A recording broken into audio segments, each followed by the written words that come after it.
بسم اللہ الرحمن الرحیم۔ السلام علیکم ناظرین، میں ہوں کاشف الدین سید اور آج کے ولاگ میں ہم بات کریں گے پاکستان تحریک انصاف کو درپیش مزید آزمائشوں کے حوالے سے، یعنی Pakistan Tehreek Insaf P T I کو مزید کون سی آزمائشیں درپیش ہیں اور کون سی چیلنجز ہیں۔ ظاہر ہے کہ صرف یہ الیکشن سمبلز یا انتخابی نشان واپس لینے سے ان کے امتحانات یا ان کے چیلنجز ختم نہیں ہوئے، بلکہ مزید بھی انہیں کچھ چیلنجز کا سامنا کرنا پڑے گا، اور اسی پر آج ہم بات کریں گے۔ اور سب سے بڑی بات وہ یہی ہے کہ جن چیلنجز کا سامنا کرنا پڑے گا وہ یہی ہے کہ آئندہ پارلیمنٹ میں ان کا وجود یہ نہیں ہوگا، اور ظاہر ہے کہ ان کے حکومت میں آنے کے امکانات بھی معدوم ہو گئے ہیں، کیونکہ ان کے جو امیدوار ہیں پاکستان تحریک انصاف کے، وہ آزاد حیثیت سے اب الیکشن لڑیں گے، اور اگر وہ منتخب ہو جاتے ہیں تو پھر اس کے بعد ان کا آئندہ کا لائحہ عمل کیا ہوگا اور کون ان کو گائیڈ لائن دے گا، یہ اپنی جگہ ایک اہم سوال ہے۔ لیکن سب سے بڑی بات جو اب تک واضح ہو چکی ہے وہ یہ ہے کہ انتخابی نشان واپس لینے کے بعد اب ان کے لیے جو مخصوص نشستیں ہیں، جن میں خواتین کی نشستیں ہیں قومی اسمبلی، صوبائی اسمبلیوں میں، اور اسی طرح اقلیتوں کی نشستیں ہیں مخصوص قومی اسمبلی میں اور چاروں صوبائی اسمبلیوں میں، وہ اب تحریک انصاف ان نشستوں سے محروم رہے گی۔ اور صرف یہ نہیں بلکہ مارچ میں جو سینٹ کے الیکشنز ہونے والے ہیں، 52 نشستیں خالی ہوں گی اور ان 52 نشستوں میں بھی تحریک انصاف کا حصہ نہیں ہوگا۔ اس کے علاوہ اور بھی کئی چیلنجز ہیں، اور وہ چیلنجز ان اہم فیصلوں کے حوالے سے ہے جو آنے والے دنوں میں تحریک انصاف کے حوالے سے آئے گی۔ یہ فیصلے ایک تو الیکشن کمیشن کا وہی فیصلہ بھی، اور وہ فیصلہ بھی آنا ہے جس میں فارن فنڈنگ کی ضبطگی ہے، اور اگر ممنوع فنڈنگ ضبط ہو جاتی ہے تو اس کے بعد پھر تحریک انصاف پر بطور پارٹی پابندی لگ سکتی ہے، یہ آئینی ماہرین کا کہنا ہے، کیونکہ ابھی تک تو پارٹی سے انتخابی نشان واپس لیا گیا ہے، پی ٹی آئی اپنے انتخابی نشان بلے سے محروم ہو گئی ہے، لیکن بطور پارٹی وہ سیاسی میدان میں موجود ہے۔ لیکن اگر ممنوع فنڈ ضبط کی جاتی ہے تو پھر اس کے بعد راہ جو ہے یہ ہموار ہو جائے گی کہ پی ٹی آئی پر بطور پارٹی پابندی لگ سکتی ہے۔ اس کے علاوہ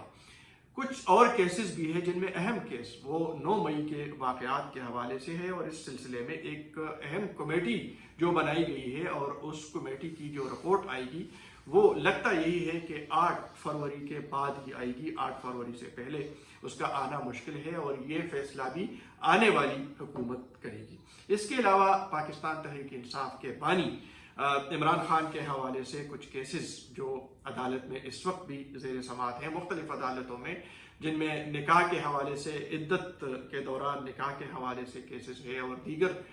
کچھ کیسز ہیں جن کا فیصلہ ابھی آنا ہے۔ تو یہی وہ چیلنجز ہیں جن کے اثرات بڑے دور رس ہیں، اور ان چیلنجز یا ان فیصلوں کے نتیجے میں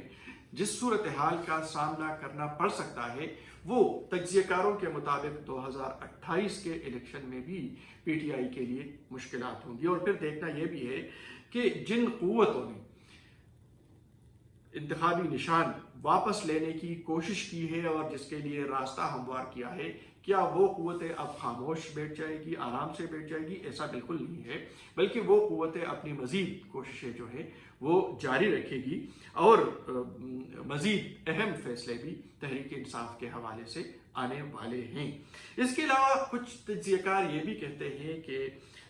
پارٹی پر قبضہ بھی ہو چکا ہے، یہ کچھ خدشات کا اظہار کیا جا رہا ہے، ممکن ہے ایسا نہ ہو، لیکن ان خدشات کا اظہار کیا جا رہا ہے کہ پارٹی پر وکیلوں نے قبضہ کر لیا ہے۔ اب آئندہ اگر پارلیمنٹ کے حوالے سے فیصلے ہو سکتے ہیں یا انٹرا پارٹی الیکشن کے حوالے سے جو فیصلے ہوں گے، ظاہر ہے کہ اس وقت جو اہم وکلا ہے وہی فیصلہ کریں گے، اور اس وقت بھی لڑائی جاری ہے، اور یہی مطالبات سامنے آ رہے ہیں کہ ٹکٹوں کے حوالے سے انصاف نہیں ہوا، اور ٹکٹوں کے حوالے سے یہ بھی بات اہم ہے کہ جو اس وقت پی ٹی آئی کی قیادت ہے ان کا کہنا ہے کہ انہوں نے پارٹی بانی کے مشورے سے یہ ٹکٹس جاری کیے ہیں، لیکن گزشتہ روز جو سماعت کے دوران پارٹی کے بانی عمران خان سے صحافیوں کی جو ملاقات ہوئی ہے یا کارکنوں کی جو ملاقات ہوئی ہے، اور کارکنوں نے جو مطالبات کیے ہیں کہ ان کے ٹکٹوں کے اجرا کے حوالے سے تحفظات ہے، تو خان صاحب نے بھی کہا ہے کہ ان کے ساتھ کوئی مشورہ نہیں کیا گیا۔ اور اس وقت ہم دیکھ رہے ہیں کہ جو پارٹی کی قیادت ہے وکیلوں کی صورت میں، وہ بھی مختلف دھڑوں میں وہ بٹ چکی ہے۔ لطیف کوسہ صاحب کا بیان ایک قسم کا آ جاتا ہے، بیرسٹر گوہر کا بیان کچھ اور قسم کا آ جاتا ہے، اور شیر افضل خان مروت وہ تو پورے ملک کے دورے پر نکل چکے ہیں اور ان کے بیانات جو ہیں وہ الگ سے آ رہے ہیں۔ اس کے علاوہ جو پارٹی کے یعنی پی ٹی آئی کی اصل قیادت ہے، جو اصل دعوے دار ہے یا جو اصل اثاثہ ہے سیاسی رہنماؤں کی صورت میں، جن میں اسد قیصر صاحب ہیں، جن میں علی محمد خان ہیں، جن میں علی امین گنڈاپور ہے، جن میں عاطف خان ہے، اور بھی بہت سارے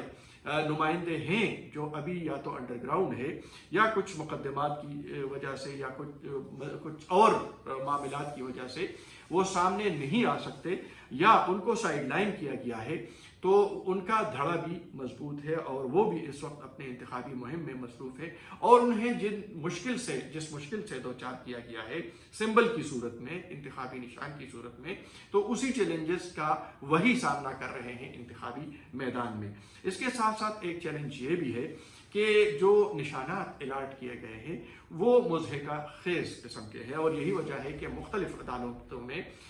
تحریک انصاف کے ان رہنماؤں نے جن کو مضحکہ خیز نشانات الاٹ کیے گئے ہیں ان کے حوالے سے انہوں نے عدالت سے بھی رجوع کر لیا ہے۔ اس کے ساتھ ساتھ تحریک انصاف نے کوشش کی الائنس بنانے کی، پی ٹی آئی نظریاتی سے اس الائنس کی کوشش کو بھی ناکام بنا دیا گیا، لیکن اس میں یہ بھی تجزیہ کار کہتے ہیں اور ماہرین کہتے ہیں کہ انتخابی اتحاد بھی وہی جماعت بنا سکتی ہے جو الیکشن ایکٹ کے آرٹیکل 209 اور 215 پر پوری اترتی ہو، یعنی ان کے پاس سرٹیفکیٹس ہو کہ وہ انٹرا پارٹی الیکشن کر چکے ہیں اور الیکشن کمیشن سے وہ سرٹیفکیٹ حاصل کر سکیں۔ تو پی ٹی آئی کے پاس تو نہیں ہے اس وقت۔ ظاہر ہے کہ حالیہ جو فیصلہ ہے اس فیصلے کی روشنی میں پی ٹی آئی اس سے محروم ہے، تو پی ٹی آئی کسی سے انتخابی اتحاد بھی نہیں کر سکتی، کیونکہ الائنس کے لیے بھی یہی شرط رکھا گیا ہے الیکشن ایکٹ 2017 کے مطابق۔ تو یہ ایک مشکل صورتحال ہے اور منفرد واقعہ بھی ہے جمہوریت کی تاریخ میں کہ ایک جماعت کو الیکشن سمبل سے محروم کیا گیا، اور الیکشن سمبل کے ساتھ ساتھ اس کا تشخص جو ہے وہ اب خطرے میں ہے۔ تو اب دیکھنا یہ ہے کہ تحریک انصاف کی قیادت وہ اس صورتحال سے نمٹنے کے لیے کیا حکمت عملی اختیار کر لیتی ہے۔ ابھی الیکشن میں تو انہوں نے جانا ہے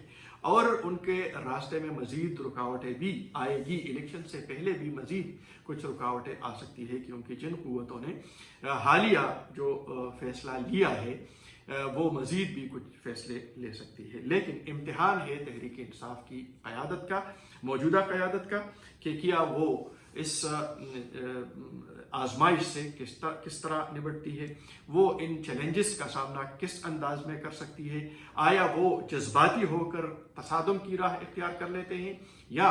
وہ کچھ ایسی حکمت عملی اختیار کر لیتے ہیں جس میں تدبر کا اظہار ہو، جس میں